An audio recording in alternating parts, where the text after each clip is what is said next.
안녕하세요. 오늘 딥다이브에서는요, 여러분이 보내주신 자료들, 그러니까 트래디셔널 IRA 베이시스와 폼 8066 관련해서 좀 깊게 파고 들어볼까 하는데요. 아, 네. 은퇴계좌에 넣는 돈 중에 그 세후 납입금, 베이시스라고 하죠. 이걸 정확히 이해하고 또 왜 이걸 꼼꼼히 챙겨야 하는지, 그리고 폼 8066 이게 도대체 어떤 역할을 하는 건지 뭐 그런 핵심들을 좀 짚어보려고 합니다. 네, 이게 사실 많은 분들이 좀 놓치기 쉬운 부분이죠. 베이시스는 이미 세금을 낸 돈이니까 나중에 인출할 때 그 부분은 당연히 비과세가 되어야 하잖아요. 그렇죠. 근데 기록을 제대로 안 해두면 좀 억울하게 세금을 두 번 내는 경우가 생길 수 있어요. 특히 뭐 여러 IRA 계좌를 가지고 계시거나 아니면 그 백도 로스 같은 거 있잖아요. 그런 전략 생각하시면 더 중요합니다. 맞아요. 그래서 오늘 저희 미션은 이 복잡해 보이는 규정들, 특히 좀 헷갈리는 IRA 통합 규정하고 비례배분 규정, 이걸 좀 명확하게 설명해 드려서 여러분이 세금 혜택을 제대로 딱 챙기실 수 있게 돕는 겁니다. 네, 좋습니다. 자, 그럼 바로 시작해 볼까요? 먼저 베이시스, 이게 정확히 뭔가요? 네, 그 트래디셔널 IRA의 베이시스라는 건요, 아주 간단히 말하면 세금 공제를 받지 않고 납입한 금액이에요. 그러니까 세후 납입금이죠. 아, 세후 납입금. 네, 이미 소득세를 낸 돈은 넣었으니까 나중에 인출할 때 그 원금 부분에 대해서는 다시 세금을 매기지 않겠다. 뭐 이런 취지예요. 이중과세를 막려내는 거죠. 아하, 그러니까 원금 자체는 비과세지만 혹시 그 베이시스에서 불어난 투자 수익 있잖아요? 그건 나중에 인출할 때 일반 소득으로 과세가 되는 거군요. 맞습니다. 수익은 과세 대상이죠. 그런데 이 베이시스 추적이 왜 그렇게 중요하고 또 왜 이걸 전적으로 우리 책임이라고 하는 건가요?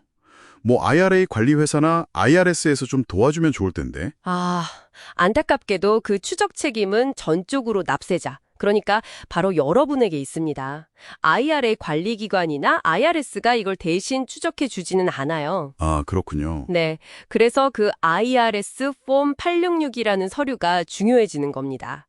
매년 비공제 납입을 하셨거나 아니면 베이시스가 있는 상태에서 트래디셔널 IRA 자금을 인출한다 혹은 뭐 로스로 전환한다 이럴 때는 반드시 이 양식을 통해서 IRS에 신고하고 기록을 남겨야 해요. 만약에 이걸 뭐 깜빡하거나 기록을 제대로 못 챙기면 어떻게 되나요? 불이익 같은 게 있나요?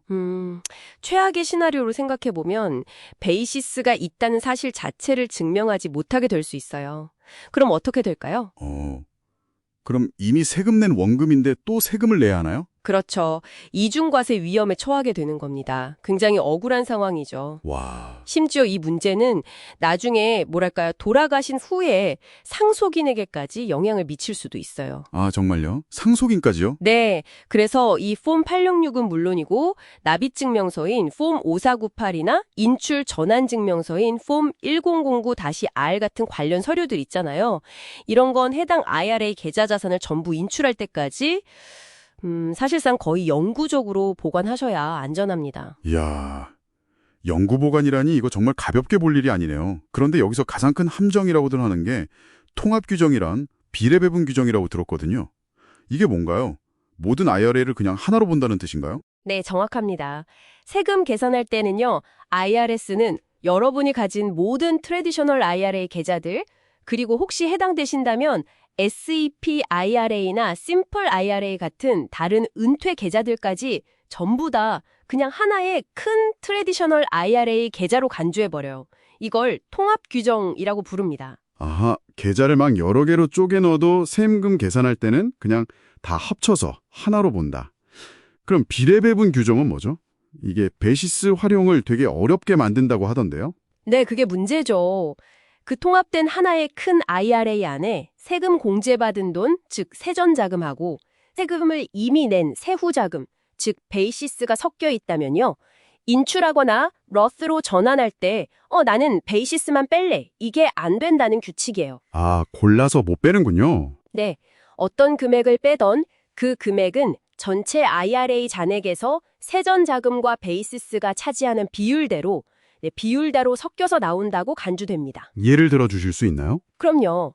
예를 들어서 모든 트래디셔널 IRA 총 잔액이 10만 달러라고 해보죠. 근데 그중에 9만 달러는 세전자금이고 1만 달러가 베이시스예요. 그럼 베이시스 비율이 10%죠? 네, 10%. 이 상태에서 만약 1만 달러를 인출하거나 러스로 전환하면 그 금액의 10%인 1,000달러만 비과세 베이시스로 인정되고 나머지 90%인 9,000달러는 과세 대상 소득으로 잡히게 되는 거예요. 잠깐만요. 그럼 세금 공제받은 돈이 엄청 많은 IRA에 베이시스를 조금 넣고 백도어 러스 전환을 시도하면 이게 사실상 전환하는 금액 거의 대부분이 과세 소득이 될 수도 있다는 얘기네요. 바로 그겁니다. 와, 이거 고소득자들이 백도어 러스 전략 쓸 때 정말 큰 걸림돌이겠는데요? 네, 정확히 짚으셨어요.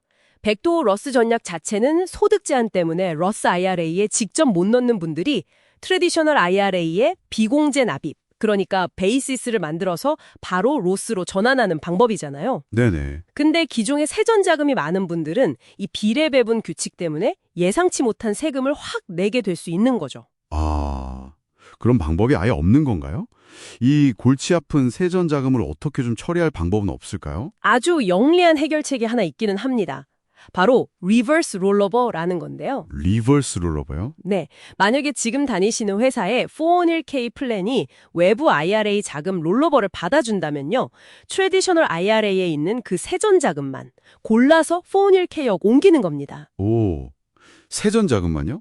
그게 가능한가요? 네, 왜냐하면 대부분의 401k 플랜은 세후 자금, 즉 베이시스 롤러버는 안 받도록 설계된 경우가 많거든요. 그래서 세전 자금만 쏙 분리해서 옮기는 게 가능한 경우가 꽤 있어요. 이렇게 IRA에서 세전 자금을 싹 청소하고 나면 순수하게 베이시스만 남게 되겠죠. 그렇죠. 베이시스만 남겠네요. 그 후에 백도어 러스를 실행하면 전환 금액 전체가 비과세로 처리될 가능성이 아주 높아지는 거죠. 물론 이건 현재 직장의 401k 플랜 규정을 먼저 꼭 확인해 보셔야 합니다. 다 되는 건 아닐 수도 있어요. 와, 정말 유용한 정보네요. 자, 오늘 트래디셔널 IRA 베이시스와 폼 8606 그리고 이 복잡한 관련 규정들에 대해 정말 깊이 파고들었는데요. 핵심은 결국 베이시스 추적은 온전히 여러분의 몫이고 폼 8606을 통해서 철저하게 기록을 관리하는 게 이중과세를 피하는 유일한 길이다. 이 점인 것 같습니다. 그렇습니다. 그리고 그 비례 배분 규칙 때문에 베이시스 활용이 좀 까다로울 수 있지만 방금 말씀드린 리버스 롤오버처럼 상황에 따라 활용 가능한 전략도 있다는 점을 기억하시면 좋겠습니다. 이게 단순한 세금 신고 한 번 하고 끝나는 게 아니라 정말 장기적인 관리가 필요한 부분이죠. 맞아요. 마지막으로 여러분께 이런 질문을 한번 던져보고 싶네요. 여러분의 그 베이시스 추적, 혹시 그냥 매년 세금 신고할 때 잠깐 신경 쓰는 일이라고만 생각하셨나요?